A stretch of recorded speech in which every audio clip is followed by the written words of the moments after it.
तो एक बार फिर से मैं हाजिर हो गया हूं अगली वीडियो को लेकर। हमारा चैनल जो है ऑल टेट एजुकेशन क्लासेज, तो आपका एक बार फिर से इसमें स्वागत है। आप लोग हमारे वीडियो को बहुत ही अच्छा सपोर्ट कर रहे हैं और सपोर्ट करते रहेंगे। सबसे पहले सब्सक्राइब, लाइक और शेयर करेंगे। तो दोस्तों, पिछली वीडियो में मैंने पार्ट 2 था जिसमें मैंने बाल्यावस्था में मानसिक विकास के विभिन्न स्टेजों को बताया था। अब से मैं लेके आ गया हूँ, जो आज मैं चर्चा करूँगा वो ये टॉपिक होगा किशोरावस्था में मानसिक विकास, मेंटल डेवलपमेंट इन एडोलेस्केंस। मतलब कि किशोरावस्था में जब बच्चा पहुँचता है, जब ये जो स्टेज आती है, तो इसमें मानसिक डेवलप कैसा होता है। तो आप लोग हमारी वीडियो में बने रहेंगे, क्योंकि अगर हमारी वीडियो को आप अच्छे से देखेंगे तो ही समझ में आएगा। अच्छे कंटेंट है इसके अंदर। तो आते हैं, आगे चलते हैं दोस्तों। देखिए, इसमें सबसे पहला पॉइंट है बुद्धि में स्थिरता।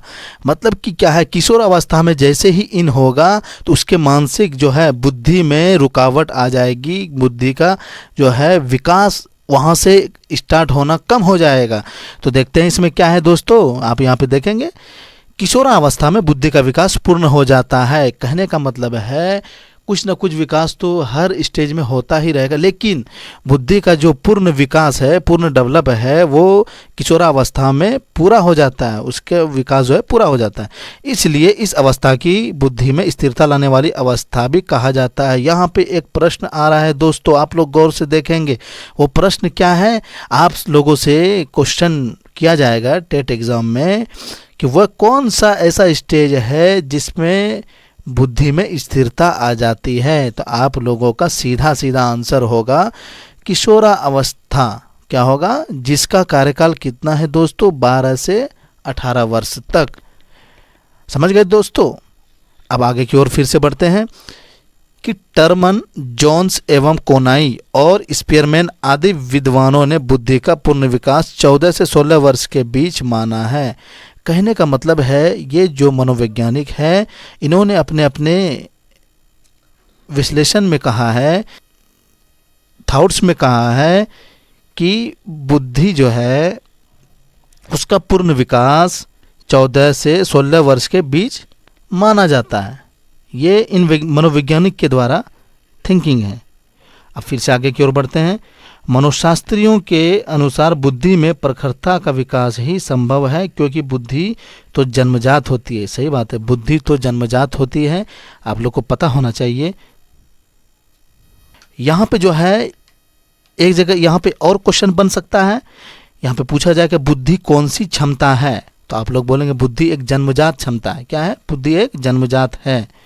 आइए छात्रों, अब दूसरा नंबर पॉइंट की तरफ चलते हैं। मानसिक शक्तियाँ, मेंटल पावर क्या है। इस अवस्था में बालकों एवं बालिकाओं की संवेदना, मतलब कि संवेदना, प्रत्यक्षीकरण, अवधान, स्मृति, विस्मृति, कल्पना, चिंतन, तर्क और समस्या समाधान आदि मानसिक शक्तियों का पूर्ण विकास हो जाता है। वह इनका प्रयोग विभिन्न परिस्थितियों में आसानी से करते हैं। देखिए, संवेदना कहने का मतलब है उसके अंदर जो भी संवेदना हो रही है, जो भी सोच आ रही है, उसको प्रकट करना। प्रत्यक्षीकरण मतलब ज्ञान इंद्रियों का इस्तेमाल करना। आप लोग को मैंने पिछली वीडियो में बताया था ज्ञान इंद्रियां क्या क्या है। अवधान, जो वो समझ रहा है। स्मृति, याददाश्त। विस्मृति, बिना याद की हुई चीज़ें। कल्पना, सोचना। कल्पना मतलब इमेजिनेशन।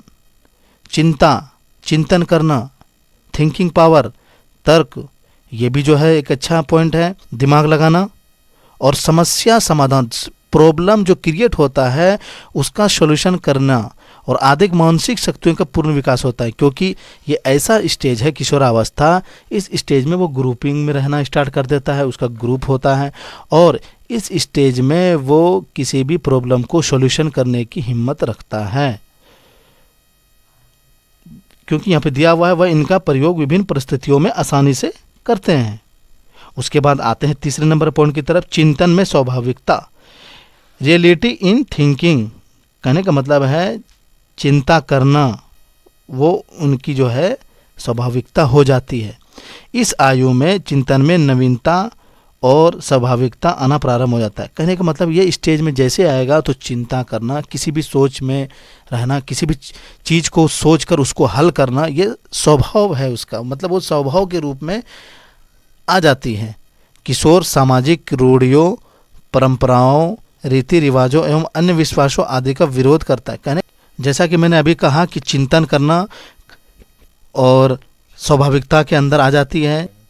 जैसे कोई भी रीति रिवाज है, सांस्कृतिक कार्यक्रम है या अन्य कोई बातें हैं तो वो उसको अपना लेता है, या अगर उसको वो चीज़ अच्छा नहीं लगता है तो वो नेगलेक्ट भी करेगा, उसका विरोध भी करेगा और नए मापदंडों का प्रयोग करता है, और अतः इसके चिंतन को एक नई दिशा मिलती है। कहने का मतलब है अगर उसका मन होगा कि इस प्रकार से इस चीज़ को पूरा किया जाए या मनाया जाए।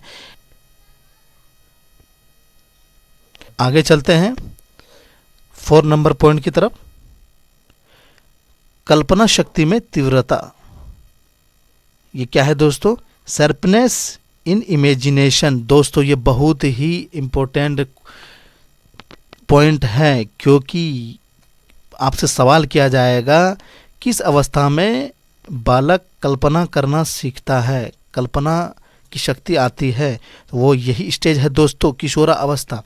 किशोरावस्था में कल्पना शक्ति का बाहुल्य रहता है। किशोर अपनी इच्छाओं की पूर्ति के लिए दिवा स्वप्न देखते हैं। दोस्तों बहुत इंपॉर्टेंट यहाँ पे पॉइंट है, आप लोग देखेंगे कि इस ही स्टेज में बच्चा जो है, बालक जो है, वो क्या करता है, दिवा स्वप्न में दिन में ही बहुत से सपने देखेगा, इमेजिनेशन में खो जाता है। ये इमेजिनेशन का स्टेज है दोस्तों। वो जो है सोचता है, बहुत अपने समाज के बारे में भी सोच सकता है, अपने घर के बारे में भी सोच सकता है, या अपने वो दोस्तों के बारे में सोचेगा कि मुझे क्या करना है, मुझे कहाँ जाना है। तो किसी समस्या को वो अपने तरह से हल करने के बारे में इच्छा जाहिर करता है कि मैं इस समस्या को इस प्रकार से हल करूं। इस कल्पना शक्ति को सही मार्गदर्शन देकर कला, संगीत, खेल, साहित्य एवं अन्य रचनात्मक कार्यों में मौलिकता का प्रदर्शन किया जाता है। कहने का मतलब है वो बालक जो है ये कल्पना जो करता है, ये मार्गदर्शन देकर कला, आर्ट, संगीत, म्यूजिक, खेल, प्ले, इस कल्पना शक्ति को वो जो है साहित्य, जैसे बड़े बड़े साहित्य पढ़ना, अन्य इन सब कार्यों को वो रचनात्मक कार्यों में, मतलब जिससे कि वो रचना कर सके, वो इस चीज़ को पूरा कर सके, दिलचस्पी ले सके, तो इन सब चीज़ों को वो पूरा करता है, प्रदर्शन करके दिखाता है। और अध्ययनों से स्पष्ट होता है कि कल्पना शक्ति की अधिकता बालिकाओं में अधिक होती है अपेक्षाकृत बालकों की। दोस्तों यहाँ भी एक बहुत ही इम्पोर्टेंट पॉइंट है। यहाँ पे कहा जा रहा है कि अध्ययनों से स्पष्ट होता है कि कल्पना शक्ति मतलब इमेजिनेशन पावर जो है, वो बहुत से शोध से पता चला है कि बालकों की अपेक्षा बालिकाओं में कल्पना शक्ति ज़्यादा होती है।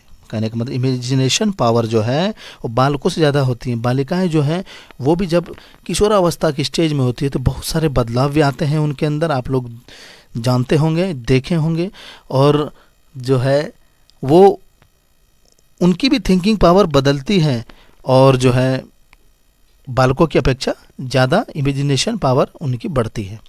और आते हैं 5वें नंबर पॉइंट की तरफ, रुचि में विविधता, डिफरेंसेस इन इंटरेस्ट। सही बात है कि इंटरेस्ट जो है सब आदमी एक ही चीज़ में कभी नहीं ले सकता है, सबकी रुचि में अलग अलग डिफरेंसेस हो सकते हैं।